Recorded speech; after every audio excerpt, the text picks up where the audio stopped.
And as I thank myself that you've invited me to interact with you and be able to provide my own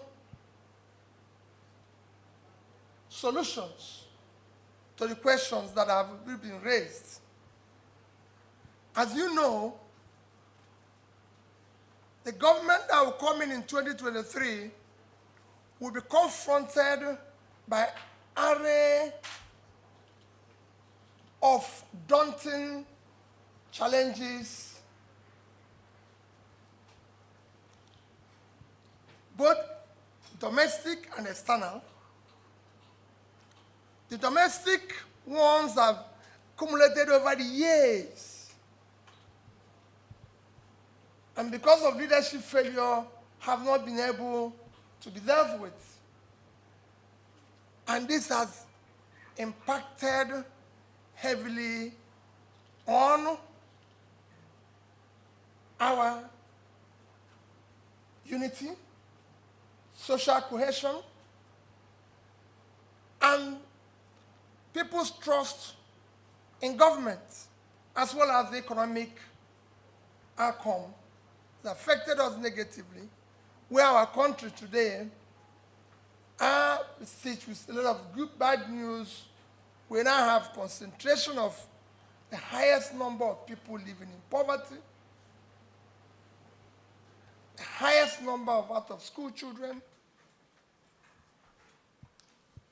Our infant mortality is at the highest in the world, highest youth unemployment.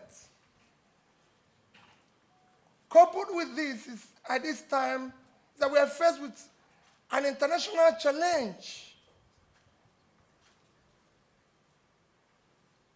Ukraine war has on with its short and long-term challenges. Coming out of COVID-19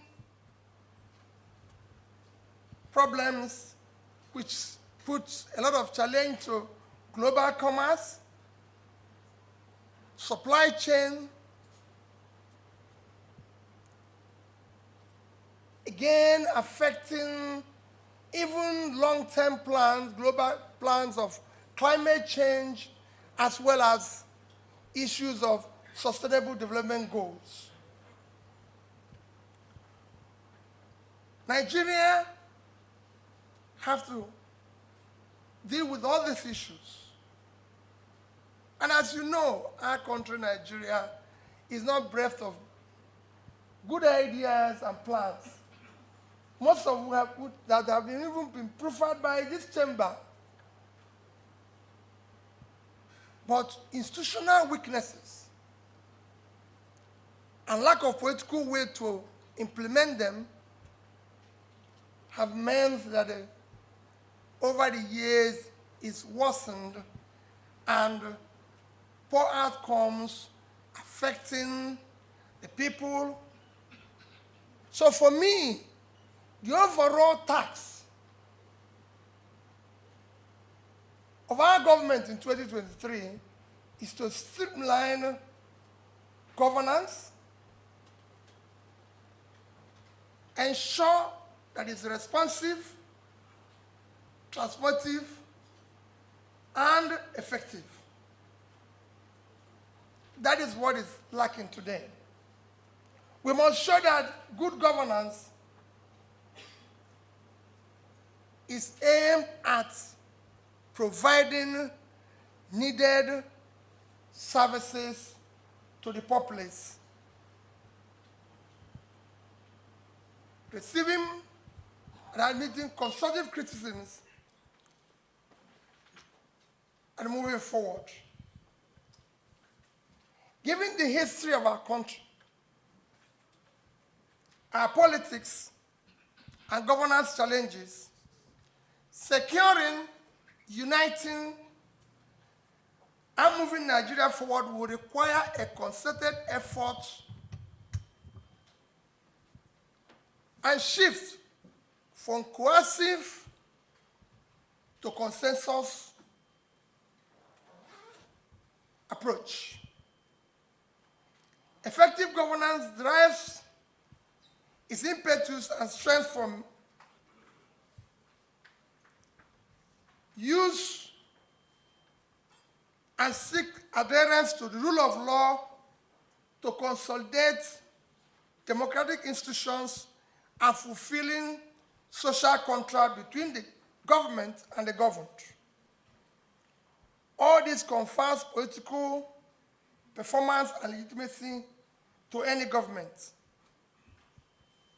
Experience shows that inclusiveness is an essential element of effective public policy making.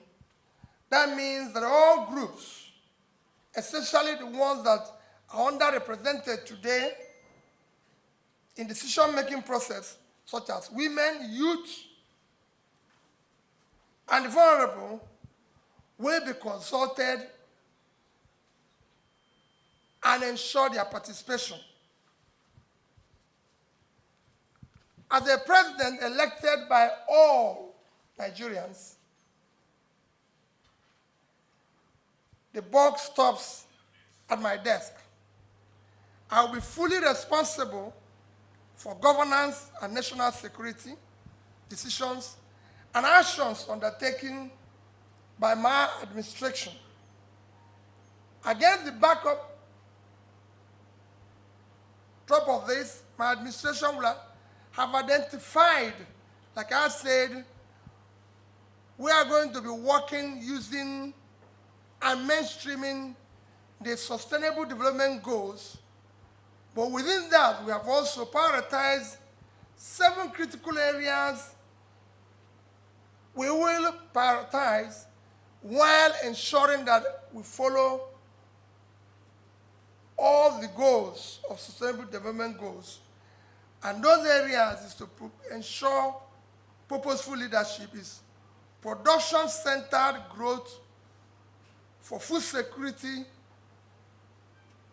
and growth, securing and uniting Nigeria, effective legal and institutional reforms, rule of law, corruption, and government effectiveness, leapfrogging Nigeria from oil dependency to 4th industrial revolution, expanding physical infrastructure through market-driven reforms, unleashing growth, enabling entrepreneurship, and making market-creating innovations, human capital development that empowers competitiveness, robust foreign policy to restore Nigerian strategic relevance.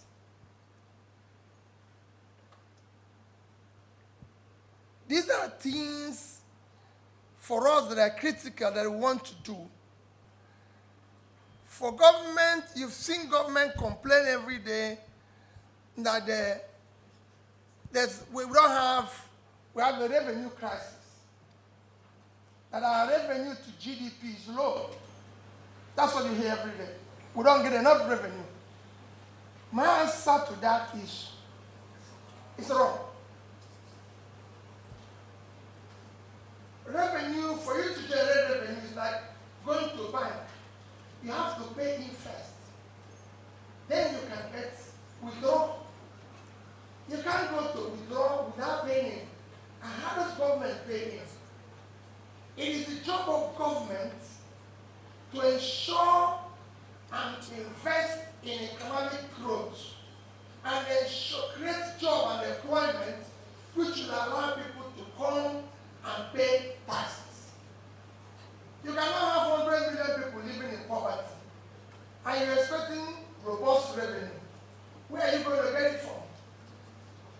The number of people, if you use the standard, Nigeria is 200 million people. So the number of people that are supposed to be working, gainfully employed, if you use the world average of 50-60%, it's 120 million. But all of us know that today, the number of people that are gainfully employed and working in Nigeria is about 40 million. So you have about 60 to 70 million people unproductive. So they're not doing anything for you.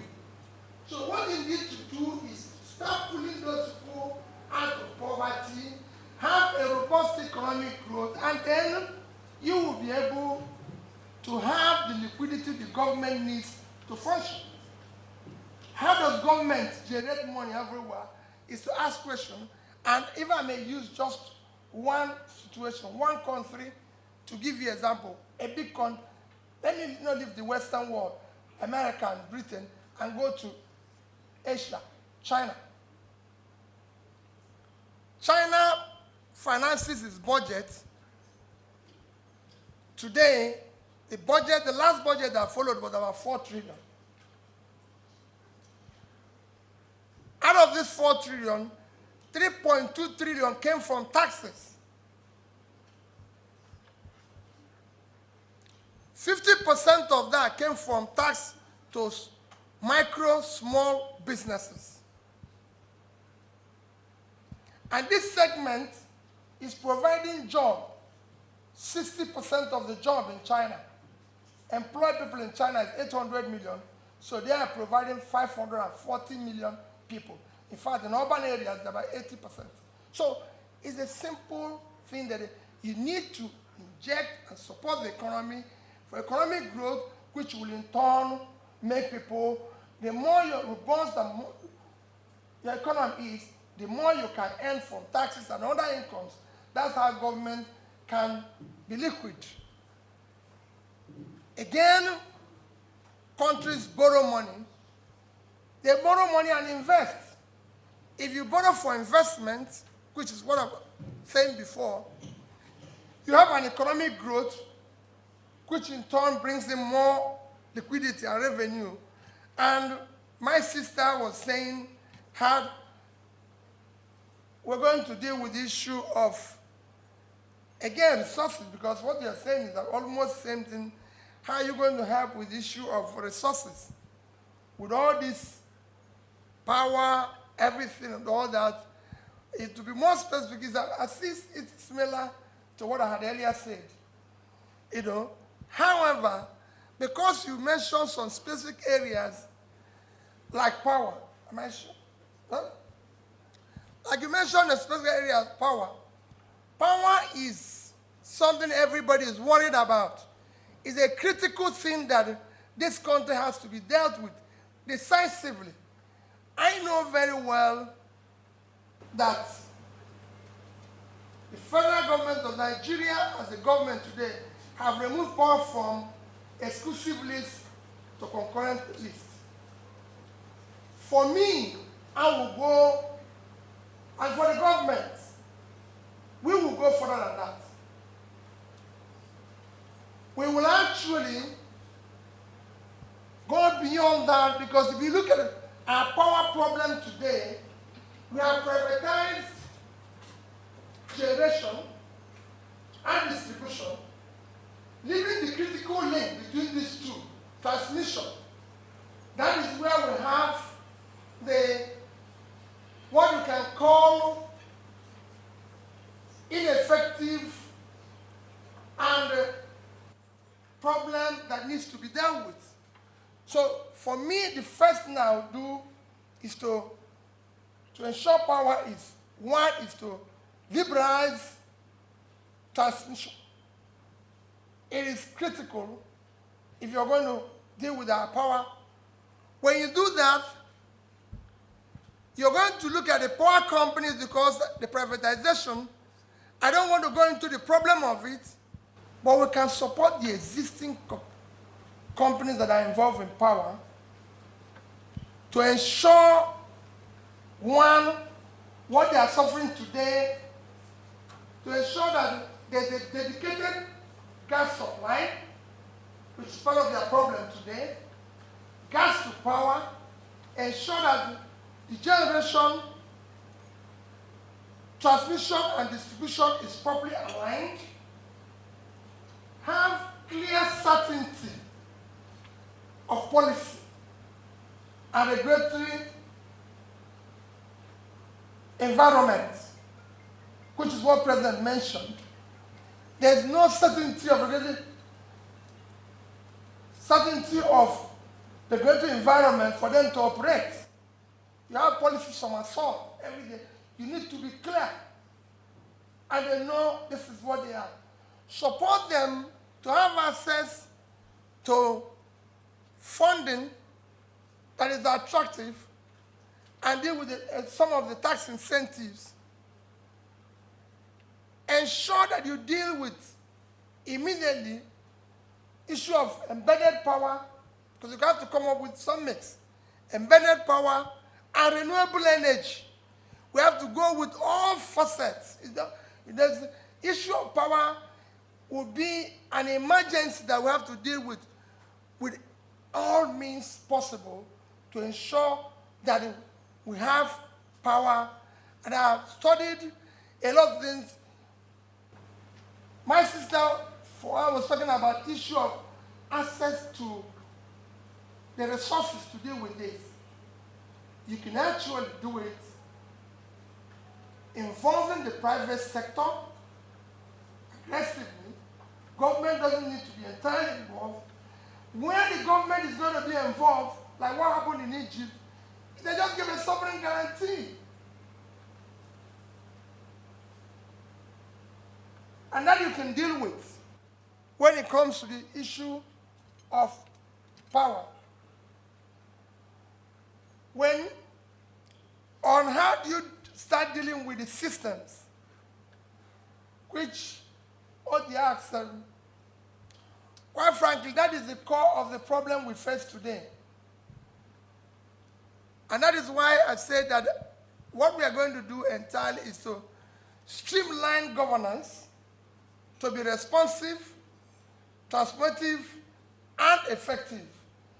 What we have today, we are not lack of any. There's clearly well-studied, discussed plans to solve most of our problems as a nation. Documented. So I'm not saying I'm going to be there to be one Superman who is going to come with inventions or things that nobody knows about. What I say that is I'm going to ensure that they are implemented and follow the stipulated guidelines. And that is what is lacking. The political will to deal with issues that is not everywhere. The political will to follow the rule of law, the political will to have certainty of regulatory environment that attract investment, the political will to ensure that you deal with, like he mentioned, issue of oil theft. Who is stealing oil? People in government, period. Nobody here can steal oil. Nobody here can steal oil. For you to steal oil, a ship has to come in and load it, and then he has to approve it. So it's simple. These are having like an issue of corruption. The reason why we're not doing well in corruption index is because of the same thing you asked, which I'll comment on. So the certainty is what I said I'm offering. The ability to do the right thing and ensure that it's done going forward from 2023. Let me probably start from the last question on the exclusive list. There's quite a number of things that is not supposed to be there. And that we can deal with as quickly as possible. In fact, it comes handy on what my sister is talking about, 100 days. I think these are the areas to start. There's things federal government don't need to be solely involved, agriculture, education. There's quite a number of them. But there are not things that I can say here and tell you, I'm going to but we're going to deal with it as quickly as possible. With the issue of education differently. I won't say exactly how we are going to deal with it, but I remember I said it will go out from the list where it is to where it will be under state. We are going to do things differently. where we will ensure that what we are going through now in terms of university timetable does not occur. And I assure people we're going to deal with that. Because education is going to be priority in a government that I and my team will be involved. The vice presidential candidate of Labour Party owns 2 universities. There's nobody who have that qualification in all those who are contesting today that can bring it forward, because he has already experience, a domiciled experience within the team. And both of us are going to be one team. He knows. He comes from himself, well-educated, a PhD holder, owns 2 universities, involved with education, an investor. So, be rest assured we're going to deal with all these issues and how to handle it better. On role of women, again, I'll refer people to go to my last involvement in governance in Anambra State. I was actually going to establish Ministry of Men Affairs because women were in charge. Go and check from my last chief of staff, last commissioner for finance, head of service, principal, permanent secretary in my office, accountant general, commissioner for finance, commissioner for education, commissioner for local government. I can go on and on. Women took over. And I can tell you, I said, I'm happy that somebody who went to European Union with me is there. Women are more productive than men. When they're determined to do anything, they will do it. The men can be thinking hard, they will do it. And for me, the rest assured, they will be well involved. It is I said in my speech that all those unconsulted areas the women, the youth, the vulnerable will be involved. This is their government. I'm going to lead a government of the poor, a government of Nigerians. This government will be for Nigerians, by Nigerians. It's not going to be government of elites, organized elite conspiracy and criminality. No. That's why we're trying to destroy their structure. That structure that kept us where we are. So, that's it. I think that's one remaining. The ports. Let me tell you about the ports. I'm a trader. Don't go to that area. I know what to do with the ports. I'm a trader. Yes, I'm a trader. I'm part of it. The president knows now. I'm a trader. I assure you that I'll make sure that dealing with trade and importation and export will be seamless. Remember, I'm trying to drive export. That's what we're doing. Mr. President, let me most sincerely thank you again and your team for inviting me. The reason why I said I want it to be interactive is that I want the people to listen to me and take notes. So they know that what I'm speaking is what I'll do, because I have it detailed, it's being taped, I'll have it analyzed, and things I've thought over and over again. I've made comparison with Nigeria and over 30 countries. And I've come to conclusion that the Nigerian problem, though daunting and difficult, is solvable.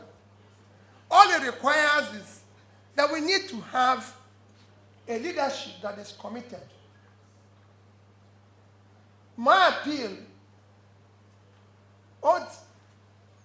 they said 2023 is the last bus stop. My appeal is that 2023 election will not be based on ethnicity. There's no place where poor people in Nigeria live a better life.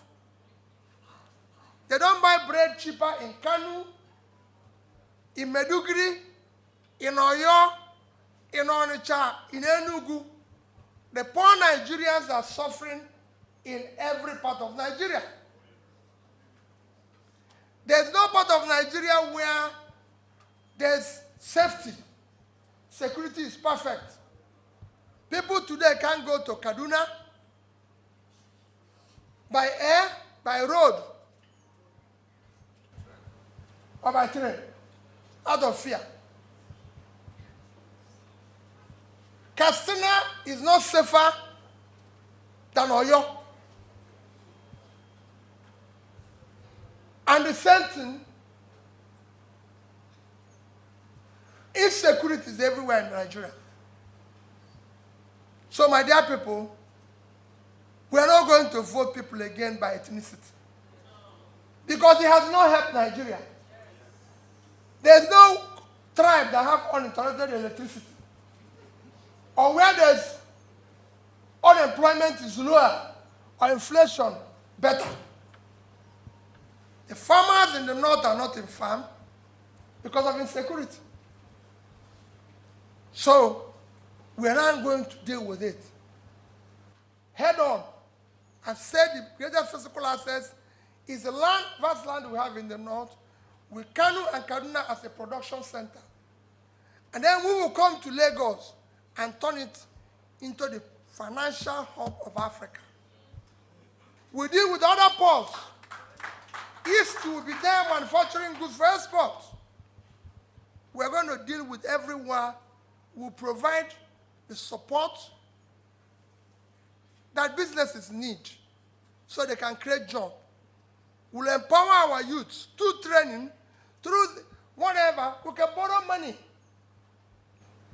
We want to move from government-led, where the prosperity is within those in government. Anywhere you see politicians richer than the private sector people is wrong. That is a collapsed place. We want to see businessmen the way they are everywhere in the Western world, and those in government are there knowing they are there by grace of God to serve the people, not to appropriate their resources to themselves. So we'll show you of that. It will not be based on religion. Do not vote for Peter Obi. I've said it because I'm an Igbo man.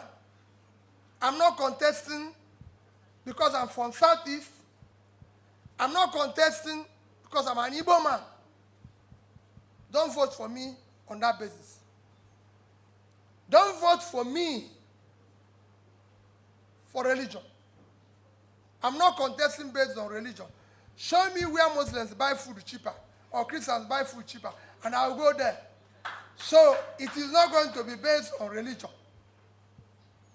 Don't vote for me because it's my turn. It is nobody's turn this time.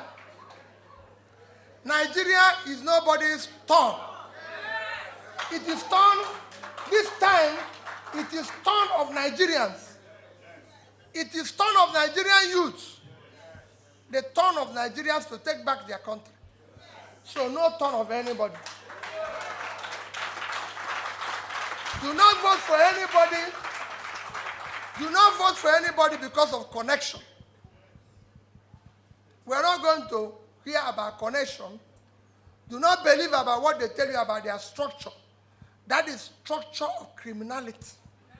Structure of looting. Structure of corruption. That's what we want to dismantle. Election 2023 will be based on a character we can trust. Show us your last office, where you've passed through. Let's go and verify how you manage public resources. My name is Peter Obi.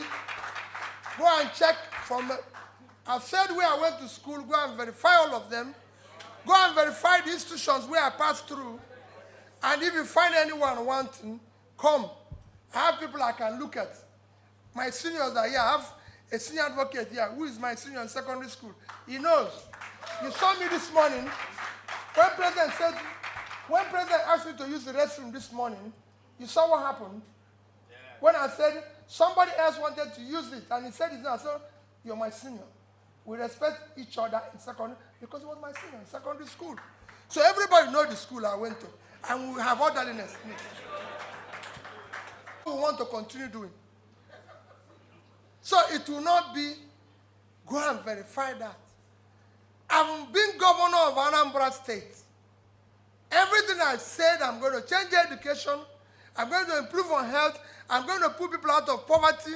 As at the time I was governor, I have the best road construction of any state network in the state. By Ministry of Works, I have the certificate. I have the listing, no debt. We never borrowed 1 kobo from anybody for 1 day.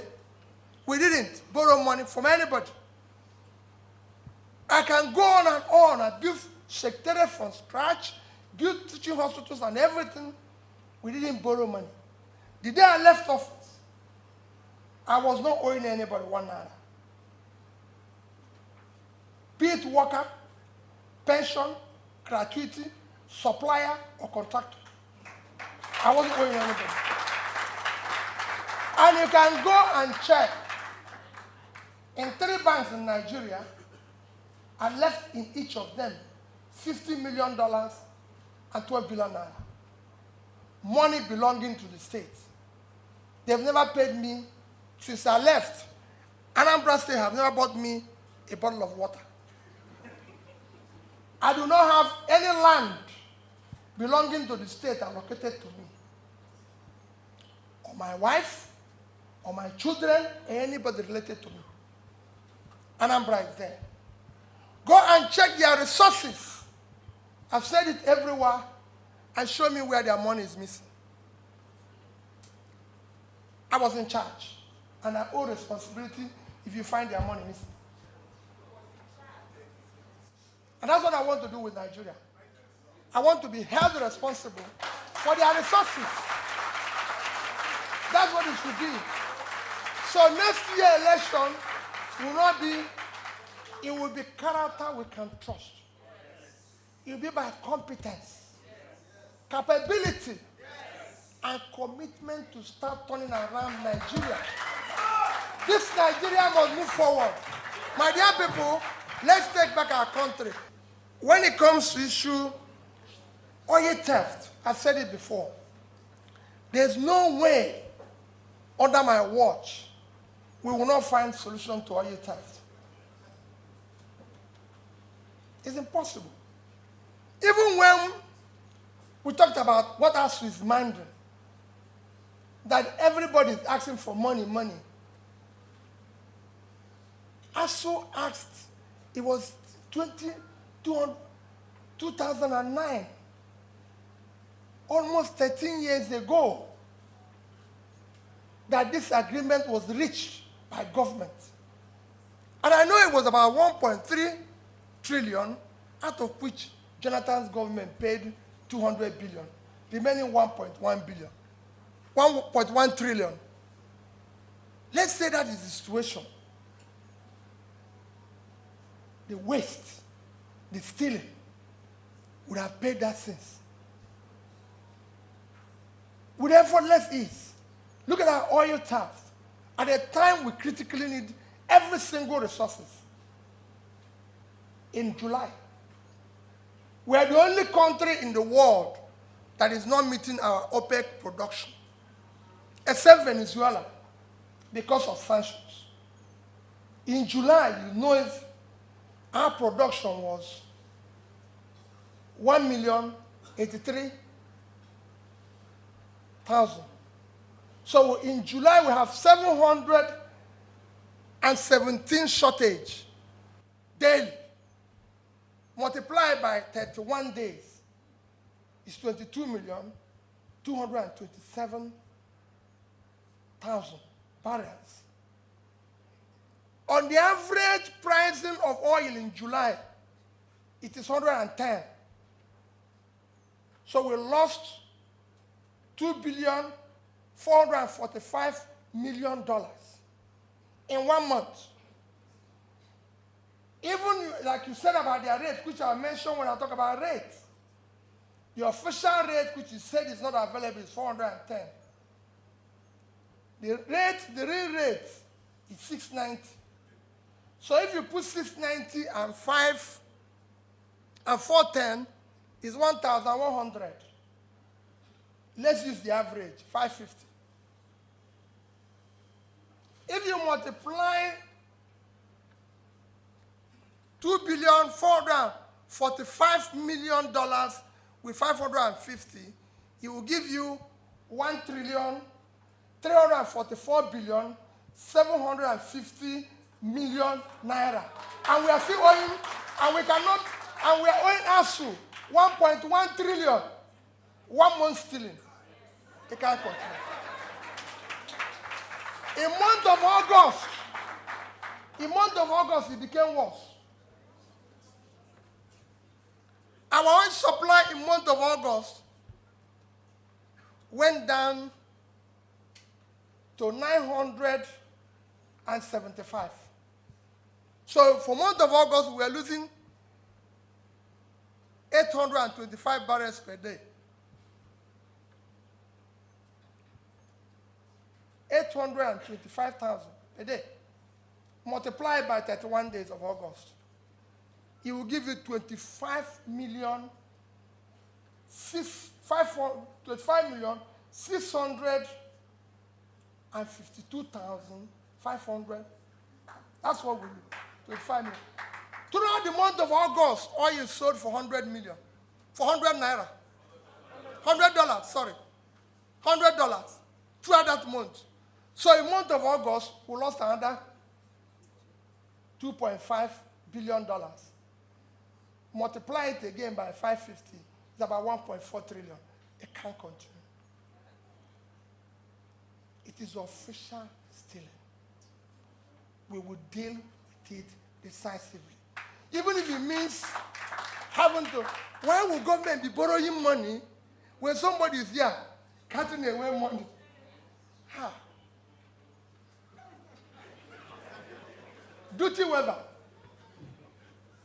I can assure you that under my watch,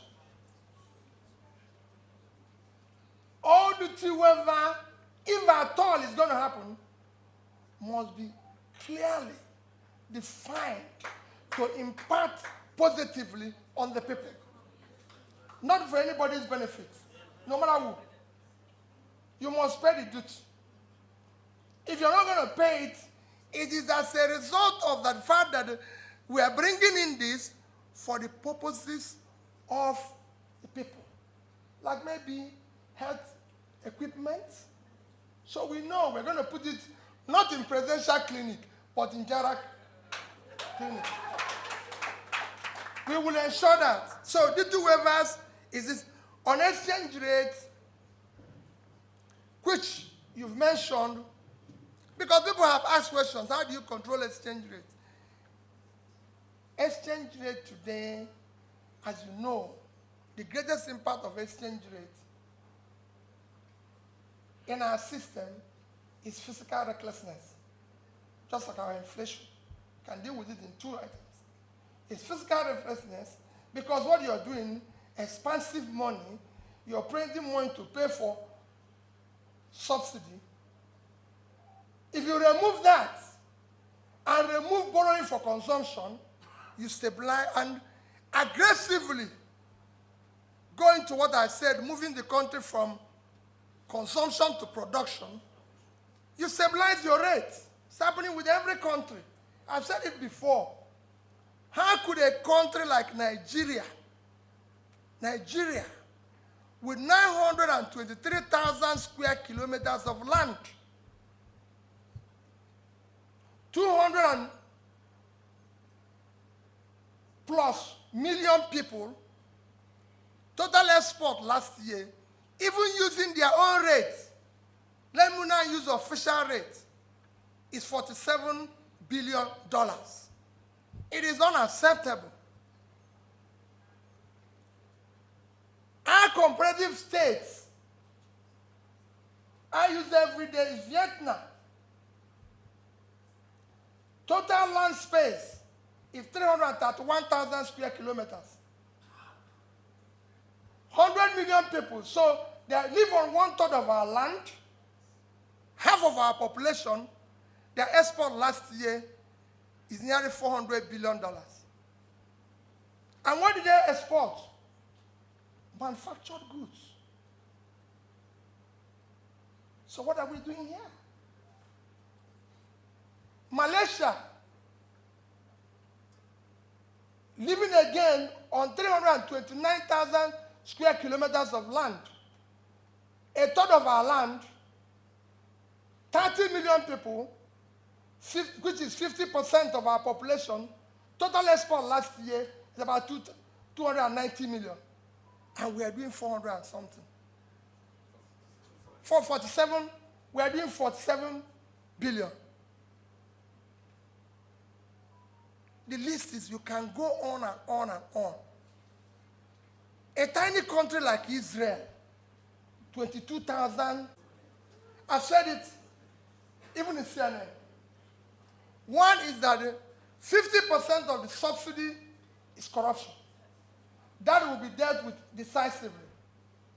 2 is that you are aggressively start immediately the issue of any way you can to ensure local refining through modular, through all forms of this, and ensure simply that those private sector delivery, not government, private sector supporting them, when you remove it, you're going to have that resources to be able to support private sector-led corporations or individuals that want to go into that field, support them and ensure that their finance are put in as quickly as possible. We are oil-producing country. Supply them crude in Naira. They refine it for domestic consumption. I've said before, we have to stop dollarization of our economy, especially the domestic economy. Under my watch, the emphasis on dollar, if you must operate here, you must charge Naira. If you want to charge dollar, you wait and meet us in international space. But here, no dollar charge and no dollar expenditure for government again. We will deal with dollar, we will use it to engage other countries, we use it to do everything. But here, we've seen where that have led us, where airlines charge Nigerians more than they charge from other countries. It will not happen under my watch. What you charge in A is what you charge here, or you can't, you go. If we are going to trek to your country, we trek. Because we have to deal with all those issues. So I assure you, subsidy will not be there. And when you remove subsidy, what does subsidy do today? Subsidy is one of those things that are impacting today in your inflation. Because you have huge money being thrown, expansion of money to supply in the system to deal with deficit budgeting of paying for subsidy. You need to remove it. If you remove security today, if you deal with security today, and your farmers go back to farm, and food prices come down, you remove subsidy and deal with corruption, your inflation will come down. Thank you. Thank you very much, Your Excellency. I've taken your name. You will be one of those, so you will know that you took notes and people taped what I'm saying. That we are not going to go there and have issue of corruption. Said it before. If the principal person is not corrupt, his wife and children, and those around him are not part of it, you reduce it by 70%. Quote me anyone. And And remember, if you were talking about liquidity issues, if you have a country that is secured and you deal with intangible assets of rule of law, law and order, deal with issues, regulatory environment, deal with corruption, there's money all over the world. They will throw money at you. Once they are sure that the person who is managing the public resources is a person of integrity. Because the problem we have with corruption, and when they want to measure it, it is corruption perception index is measured on management of public resource. It's not about any other thing. It's not about Yahoo boys. One thing is measurement. Management of the one we own. So most times we abandon where we are supposed to concentrate and deal. Once they are sure that the leader does not appropriate public resource to himself, does not use it for his own influence, investments will come. And when you have investments, you create jobs, and you have revenue to work. That's what other countries are doing. Hope of the youth is same thing I've said. The youth, I said to you every day, not just that, you'll be involved. I came here with even the youth. Where are those people I came with? They are here. All these people, none of them. You can stand up. These three, I'm sure, I came with. I'm sure. Look at it. This is our candidate for Lagos State for government. He's 38 years. He's 38 years old. MIT graduate. The three that are here are all first-class people. All of them are under 40. I can't disappoint them. I won't waste their time. I was telling them when we are coming here that this job, they remember what I told them, that is the time we put retirement age to it.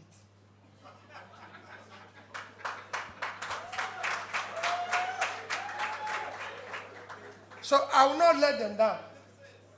And I assure you, it is critical, it is important, we deal with it. Thank you.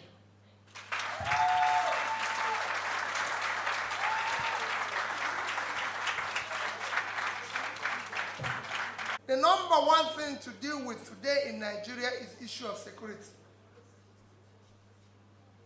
You have to deal with it aggressively because that is what is impacting on all other economic problems, especially to deal with the issue of inflation.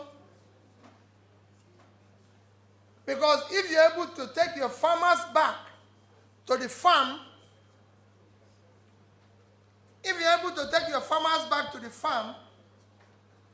you will quickly reduce the food inflation. And we have expansive land in the north. When I talk about production for export, I say it very often, the greatest physical asset we have today is the vast land we have in the north. The vast uncultivated land. We need to invest in it. We need to cultivate it. I've been to states and I've given them, and you must have heard me several times say it. A state like Niger State have no reason talking about statutory allocation. Niger State is 76.3 thousand square kilometers of land. They can produce enough to feed Nigeria and export. And I always compare them with Netherlands. If you minus water, Netherlands is about 33,000 square kilometers. So Niger State is almost 2.5 that. Netherlands total export last year is 600 and something billion, out of which agricultural products about $120 billion. So Niger State can feed itself. If they only do 1% of what Netherlands, with less than 50% of their lands in winter, in cold, was able to do, that would be $1.2 billion.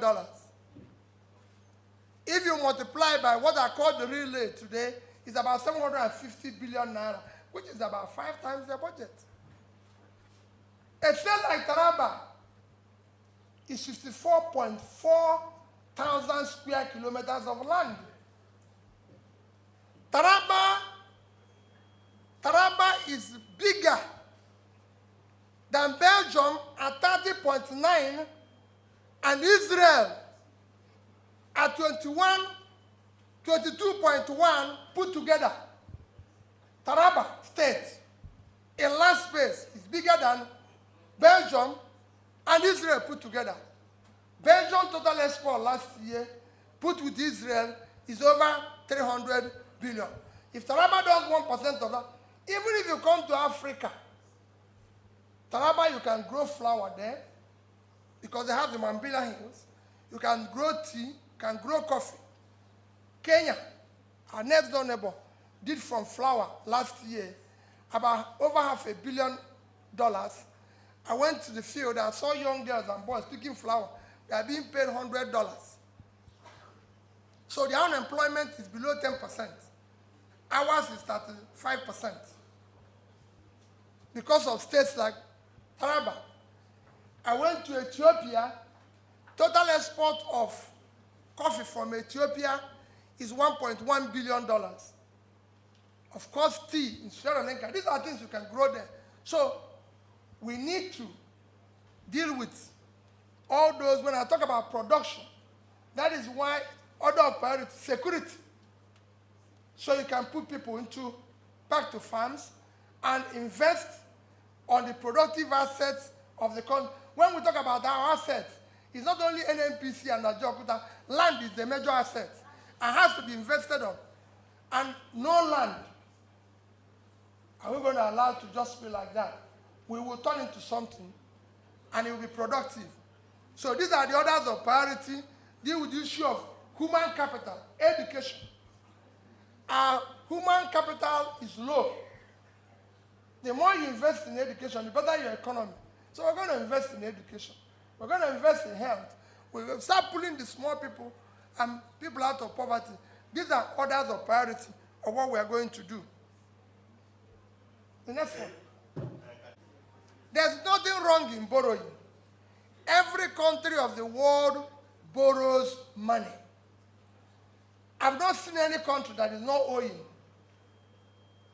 Especially countries we use for example. Today, Nigerians will want to cite America, Britain, all those countries. All those countries owe more than 80% of their GDP. America is the biggest country. With all the dollar and everything, American debt today is over 80% of our GDP. The second country is China. They are owing over 50% of their GDP. The third country is even more compounded, is Japan. They are owing 230% of their GDP. The difference, even Norway, with 1.4 trillion sovereign wealth fund, is owing. Singapore, that we like to cite Lim Kuan Yew, is owing over 130% of their GDP. So the difference is that if you borrow for consumption, you have a problem. If you borrow for investment, your economy will grow. The reason why things are not working here is that we borrowed for consumption. You threw away the money. So debt is a component of development. But debt must be used efficiently and effectively for a purpose that brings value. You don't just borrow money and throw it away and then come back. That is why you're even having a problem servicing the debt in the first place. Because the money you borrowed had been thrown away. If it was invested, what you get from the investment is what you use to service the debt. And I've shown countries after countries. Third world countries, I'm not comparing us with countries of this thing. I've always shown an example using Bangladesh. A very poor country. Sorry to use it. If they hear it today, they'll say, what is this man talking? But I can tell you, when I went to Bangladesh, you will run away. Because we are far ahead. Countries were better than South Korea today. In the 80s, it was people, Khalid Kalo was the person who led World Bank turnaround of South Korea. So many other countries. I can show you countries that we have had, but in 2010, I went to Bangladesh as a governor because I wanted to go and study what they are doing with micro businesses. I went there, the first thing I saw is to look at it. What is their GDP? About $115 billion. Their debt was $45 billion. Their per capita was $747 in 2010. Go and check Nigeria in 2010. Our GDP was $375. Our per capita was $225.